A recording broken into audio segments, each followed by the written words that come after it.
کوا چاکەی تۆ پێشوێ بە دیار باوک و دایک تۆ دانیشتیت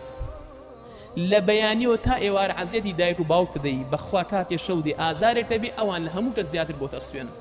ئەوان بە دیار تۆ شەونەخۆنیەتەن ئەوان دڵتەنگن بۆت دایک و باوک مسلمانان دڵسۆزترین دوو کەسن لەسەر زەوی و بە تایبەتی دایک ئینسان کە دایکی لەدەستدا لەگەڵ لە دەستدانی دایکی ئەوە بزانن دڵسۆزترین و ئازیزترین و ڕازگۆترین کەست لەدەست داوە نابینی لە دوای لە دەستدانی دایکت